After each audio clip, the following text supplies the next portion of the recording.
Bismillahirrahmanirrahim. Hai, Assalamualaikum. Selamat pagi semua.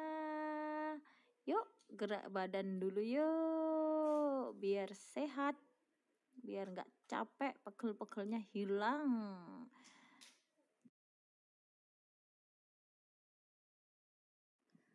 Hari ini kita akan belajar tentang tematik tema 4 IPA, organ peredaran darah.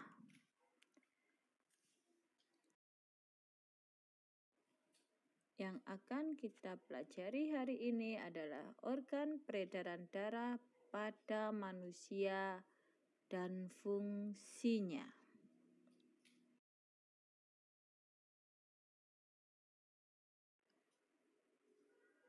Organ peredaran darah yang pertama kita bahas adalah jantung. Di situ ada gambar penampang jantung. Ada serambi kanan, serambi kiri, bilik kanan, bilik kiri, dan ada katup jantung yang memisahkan serambi dan bilik.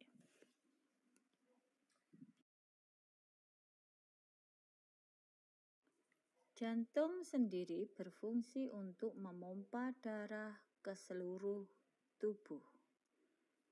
Dalam darah terdapat oksigen dan zat makanan yang diperlukan untuk metabolisme tubuh. Metabolisme tubuh adalah segala proses pembentukan dan penguraian zat di dalam tubuh. Darah yang dipompa oleh jantung juga membawa hasil metabolisme seperti karbon dioksida untuk dibuang keluar tubuh. Pembuluh darah pada manusia terdiri ada 3 jenis, yaitu arteri, kapiler, dan vena. Arteri adalah pembuluh darah yang dialiri darah dari jantung ke seluruh tubuh dan paru-paru. Kapiler, pembuluh darah yang dialiri darah dari sel-sel tubuh. Vena, pembuluh darah yang dialiri darah dari seluruh tubuh dan paru-paru menuju kembali ke jantung. Perbedaan pembuluh darah arteri dengan pembuluh darah vena. Pada arteri terletak di bagian dalam tubuh. Dinding pembuluh tebal, kuat, dan elastis. Aliran darah berasal dari jantung. Denyut terasa atau seirama denyut jantung.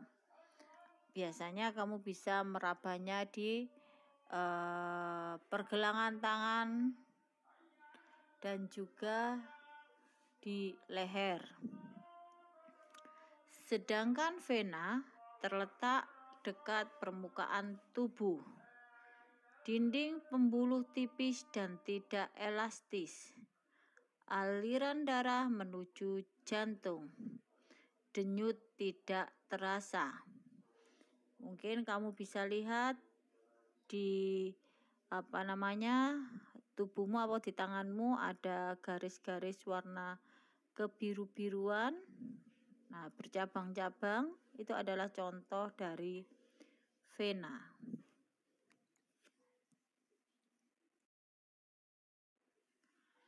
Peredaran darah atau sistem peredaran darah adalah mengalirnya darah yang dipompa oleh jantung. Sistem peredaran darah manusia tersusun atas jantung, pembuluh darah, dan darah sendiri.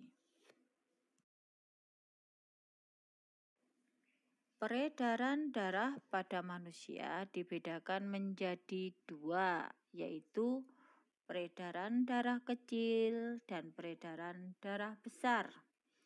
Peredaran darah kecil yaitu peredaran darah dari jantung menuju paru-paru kembali ke jantung.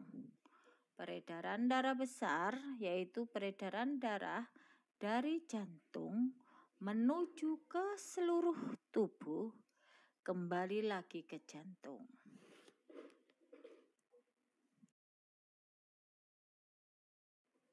Kamu bisa lihat di situ ada skema peredaran darah.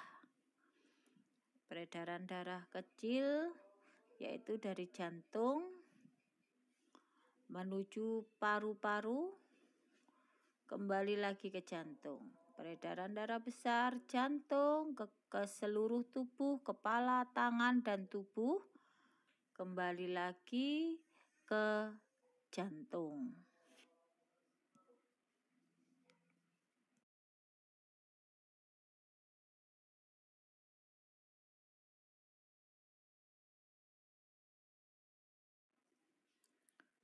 Selanjutnya kita akan membahas tentang darah.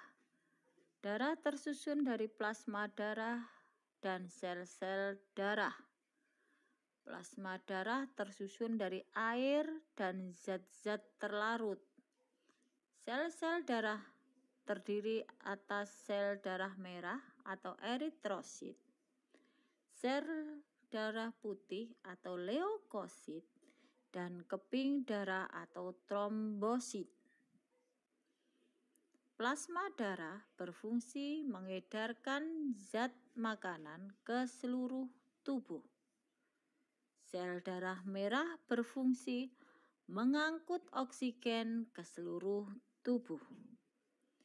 Sel darah putih berfungsi membasmi kuman yang masuk ke dalam tubuh.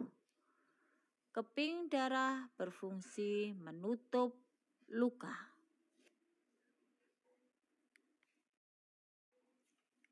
Di situ kamu bisa lihat tentang komponen penyusun darah. Itu adalah pembuluh darah. Di dalam pembuluh darah ada sel darah putih, plasma darah, trombosit, sel darah merah. Itu adalah bentuk-bentuknya. Sel darah merah seperti itu, trombosit, plasma darah seperti cairan, sel darah putih seperti gelembung-gelembung.